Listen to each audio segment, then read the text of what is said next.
Okay, good day guys, no. Mayroon kaming service dito na media, no. So ito yung mga bagong labas na media, guys, no. Problema dito, guys, sabi ng customer natin, kumakalampag daw kapag nagda-dryer, no. So ngayon, ito ang aming titingnan kung anong dahilan kung bakit nagkakalampag ito. So ito, guys, ay 9 kilogram, no. Ayan. So titingnan namin yung drums, guys. Ito, guys, oh. Mayroon siyang alog play, ibig sabihin, ayan, oh. Gumagalaw siya, no. So, ibig sabihin, guys, ang problema nito, nasa lock ng drum, no? Wala sa suspension. Ayan, no? Ayan, ang laki ng alog ng drum. Ayan.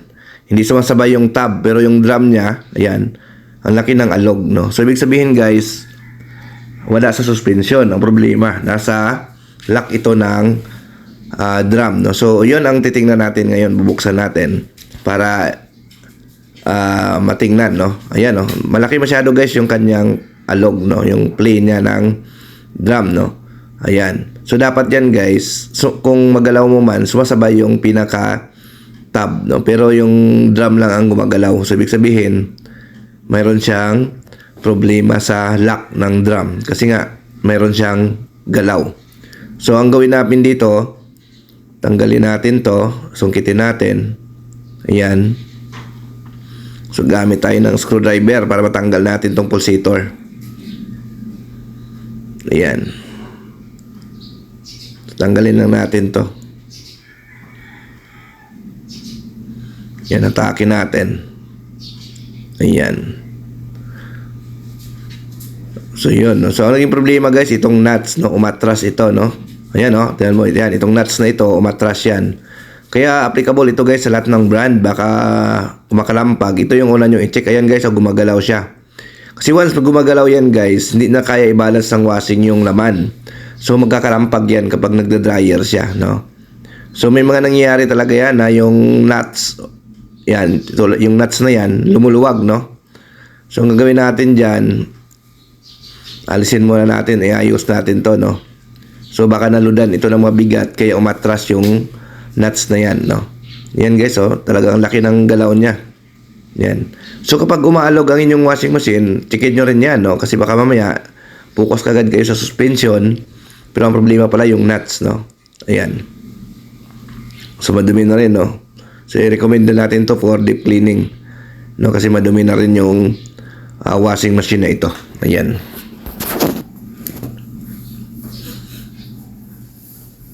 Ayan, pwede nyo po, guys, i-follow ang ating Facebook na Nurture Vlog, no? Kasi minsan meron tayo dong binibigay na mga pang coffee, no? So baka madaanan namin yung area nyo.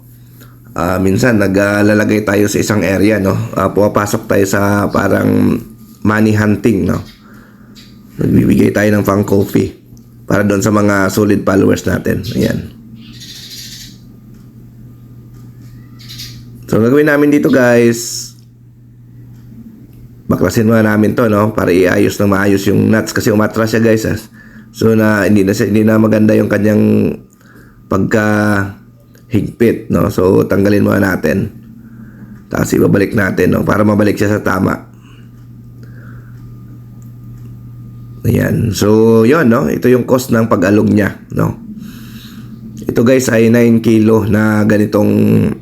Ito yung mga bagong labas ng media, no, 9 kilogram ito. So kung para malaman nyo, yung sukat ng suspension nito ay 60 cm, no, yung mga ganitong 9 kilo. 60 cm to, guys, ang sukat ng suspension rod nito, no, para may reference kayo. Ayan. Ngayon, pag na-check nyo naman na walang problema dito sa nuts na to, ibig sabihin, ang may problema ay ang kanyang suspension rod, no? Ayan. So tanggalin lang muna natin to, tapos saka natin higpitan para makaposisyon ng maayos yung nuts, no? Kasi umatras siya, eh. So dahil umatras yan, hindi na maganda yung kapit niya. Tanggalin muna natin.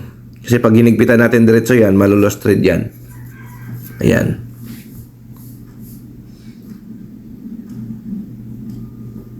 Yan.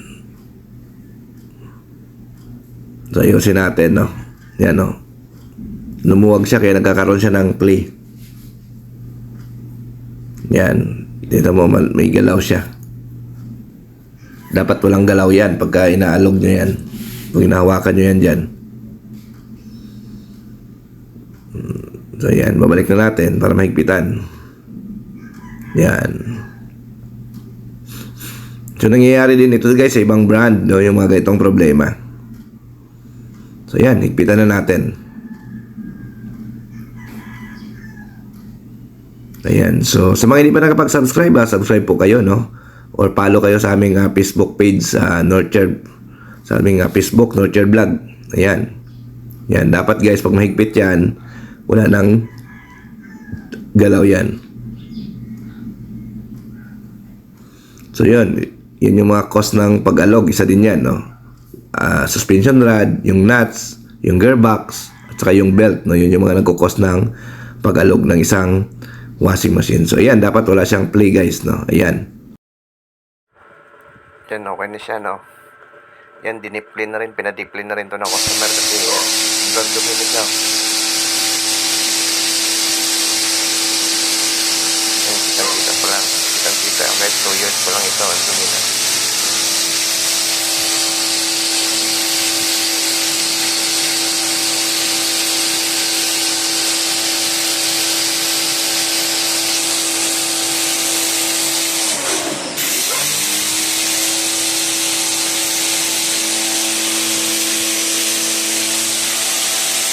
Okay, maraming salamat sa panonood.